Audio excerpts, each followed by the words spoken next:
வணக்கம். ஹரிச்சந்திரா செய்திகள் வாசிப்பவர் ராஜீவ்காந்தி. ஒரு மாத காலமாக குடிநீர் வழங்காததால் சாலை மறியலில் ஈடுபட்ட மக்கள். தருமபுரி மாவட்டம் பாப்பிரெட்டிப்பட்டி ஒன்றியம் பொம்டி முதல்நிலை ஊராட்சியில் 1000க்கும் மேற்பட்ட மக்கள் வசித்து வருகின்றனர். மேலும் நடூர் பகுதியில் 1000க்கும் மேற்பட்ட மக்கள் வசிக்கின்றனர். இப்பகுதியில் புயல் காரணமாக பெய்த கனமழையால் 50க்கும் மேற்பட்ட வீடுகள் புயலின் காரணமாக சேதமடைந்தது. இதையடுத்து ஊராட்சி நிர்வாகம் சார்பில் மழைநீர் செல்ல 900 மீட்டர் நீளத்திற்கு கால்வாய் அமைக்க குழி தோண்டப்பட்டது. அந்த பணியின் போது குடிநீர் குழாய் சேதமடைந்தது. இதனால் அப்பகுதி மக்களுக்கு குடிநீர் செல்வது தடைப்பட்டது. இதனால் ஒரு மாத காலமாக அப்பகுதி மக்களுக்கு குடிநீர் கிடைக்காத காரணத்தால் அப்பகுதி மக்கள் ஏற்கனவே 2 மற்றும் 3 முறை சாலை மறியலில் ஈடுபட்டனர். மேலும் பாப்பிரெட்டிப்பட்டி பிடிஓ விரைவில் உங்கள் குறைகளை 2 நாட்களில் தீர்த்து வைக்கிறேன் என்று 2 முறை வாக்குறுதிகள் கொடுத்துள்ளார். இருப்பினும் இதுநாள் வரை நிறைவேற்ற காரணத்தால் இன்று பொதுமக்கள் சாலை மறியலில் ஈடுபட்டனர். தகவல் அறிந்து வந்த பொம்டி முதல்நிலை ஊராட்சி மன்ற தலைவர் CMR முருகன் அவர்கள் உங்கள் குறைகளை விரைவில் தீர்த்து வைக்கிறேன் என்று சாலை மறியலில் ஈடுபட்டவர்களை சமரசம் பேசி சாலையில் செல்லும் பள்ளி வாகனங்களுக்கு வழிவகுத்து விட்டனர். மேலும் ஏற்கனவே வாக்குறுதி கொடுத்த பாப்பிரெட்டிப்பட்டி பிடிஓ தற்சமயம் 2 மணி நேரம் ஆகியும் சாலை மறியலில் ஈடுபட்ட இவ்வளவு நேரம் ஆகியும் வராததால் மக்கள் தொடர் காத்திருப்பு போராட்டத்தில் ஈடுபட்டுள்ளனர்.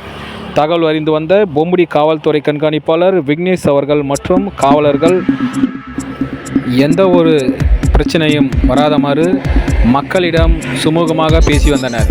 தகவல் அறிந்து வந்த பாப்பிரெட்டிப்பட்டி பிடிஓ மற்றும் அரூர் RDO அவர்கள் நேரடியாக வந்து பொதுமக்களின் குறைகளை கேட்டறிந்து கூடிய விரைவில் அவர்கள் குறைகளை தீர்த்து வைக்கிறோம் என்று வாக்குறுதி அளித்து சென்றனர்.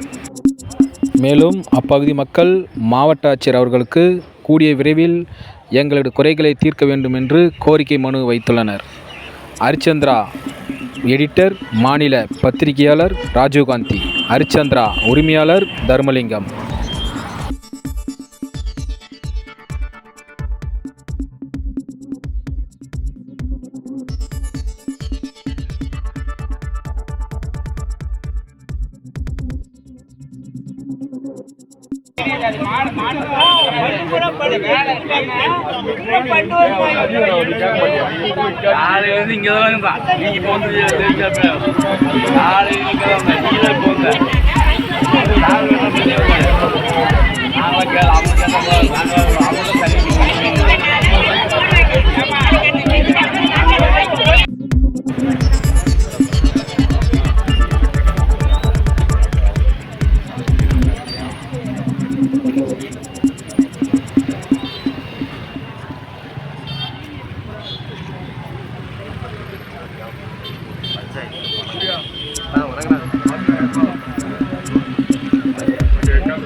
என்னன்னா ஃபர்ஸ்ட் வந்து AS கலெக்டர் உத்தரவுல நீங்க ஸ்டார்ட் பண்ணி எனக்கு மேல் அதிகாரி யார் சொன்னீங்களா? இல்ல நான் சார் வந்து நீங்க சொன்னதனால தான் வந்து பாத்தீங்கன்னா நாங்க வேலை ஆரம்பிச்சோம். இல்ல நான் சொல்ல கிடையாது. அது அந்த வீடியோ நான் சொல்ல கிடையாது. பார்த்தது இல்ல. நீங்க சொன்னது தெரியாதா? வந்து ஒரு 200 வருஷத்துக்கு மேல தெரியும்.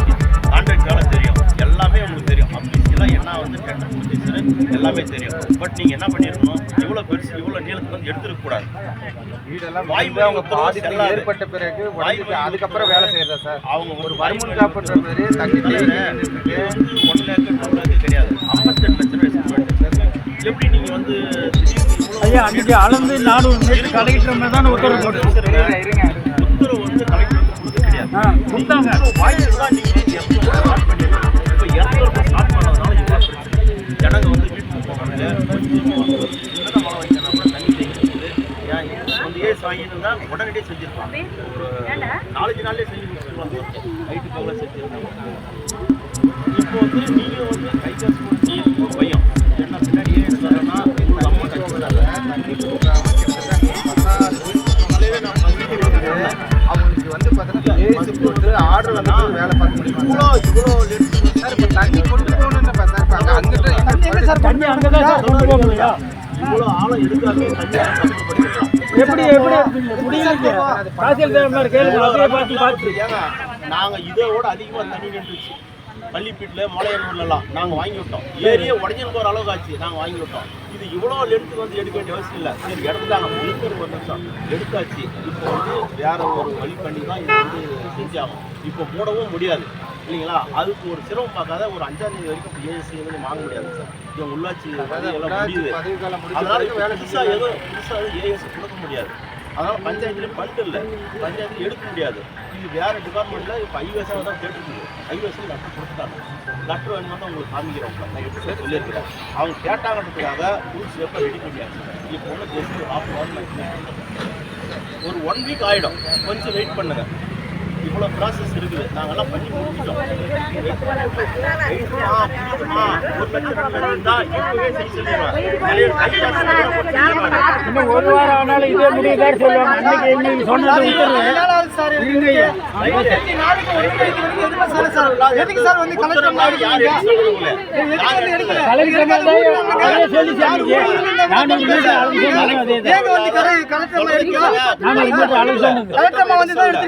இல்ல இல்ல இல்ல இல்ல நீங்க கலெக்டர் உத்தரவு இல்லாத நீங்க எடுத்து தப்பு. நீங்க முத வந்து காட்டிக்க கூடாது. நீங்க எடுக்க எதுக்கு யாரு எடுக்கல? நாங்க எடுக்கல.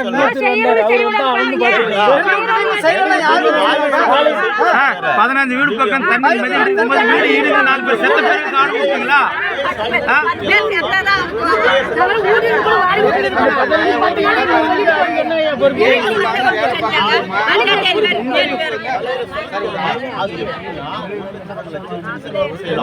வாய்மொழி உத்தரவு 1 லட்சம் 2 லட்சம் 58 லட்சம் ரூபாய் செய்யக்கூடாது. சரி விடுங்க, அதெல்லாம் ஃபாஸ்ட் இஸ் ஃபாஸ்ட். இப்போ வந்து என்ன பண்ணணும்னா இந்த எஸ்டிமேட்டை இன்னைக்கு வந்து கொடுத்துடலாம். நீங்கள் வாங்க கொடுத்துட்டு கலெக்டர்கிட்டையும் பேசிடலாம். மேடம் இது மாதிரி போட்டு வந்தாச்சு. நான் தான் வெயிட் பண்ணால் சரி சார் அர்ஜென்ட்டாக உடனே வாங்கினாருன்ட்டு வந்துட்டேன். மேடத்தை இப்போ பார்க்க முடியல. நான் நேற்று நைட்டை பார்த்துட்டேன். நேற்று உங்களே பார்க்க சொன்னேன். நேற்று நீங்களும் பார்க்காத விட்டீங்க. சரி நீங்கள் வெயிட் பண்ணி பார்த்துட்டு வந்துடலாம், இதை காமிச்சிட்டு வந்துடலாம்னு வெயிட் பண்ணேன். சரி சார் போய் பார்த்து 2 வீடியோமே நேற்று கொண்டு போய் கொடுத்துட்டீங்க சார். கொடுத்து வந்து பார்த்தீங்கன்னா அவங்க ஒரே என்ன சொல்லிட்டாங்க, 5ஆம் தேதி எடுக்க மேலே முடியாது. ஃபண்டு விட்டுருங்க சார். நீங்கள் ஒரு வார்த்தை சொல்லுங்க சார். நான் இப்போ வேலை ஆரம்பிச்சிடறேன். ஒரு 5 நாள் வேலை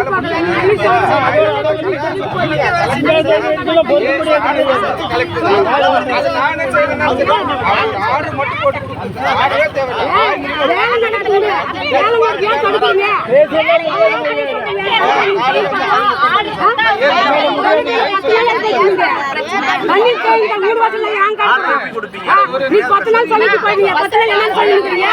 சொல்லுங்க எப்ப உங்களுக்கு ஆர்டர் வாட்டி எப்ப செய்யணும் மாட்டாங்க. சாயங்காலமே நான் டைம் வாங்கி கொடுக்குறேன். அப்படிதான் எது ட்ரைனேஜாவது ஒரு பக்கம் எதை மூடி கூட கொடுத்துடலாம் அந்த வீட்டுக்கு நேரம். அப்படின்னாலும் பைப் லைனும் பிரச்சனை. பைப் லைன் எதை நம்ம பஞ்சத்துல போகலனாலும் வந்து பார்த்தீங்கன்னா 100 மீட்டர் 50 மீட்டர் 200 மீட்டர் 300 மீட்டர் பரவாயில்ல. கிட்டத்தட்ட 4000 மீட்டர் சேதமா இருக்கு. இல்ல எந்த டோட்டலாவே எடுத்தாச்சு.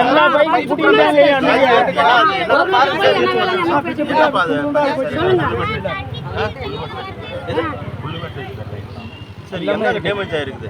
ஊருக்கே தண்ணி வர்றது இல்லை சார். பைப் லைன் பூரா போயிடுச்சு.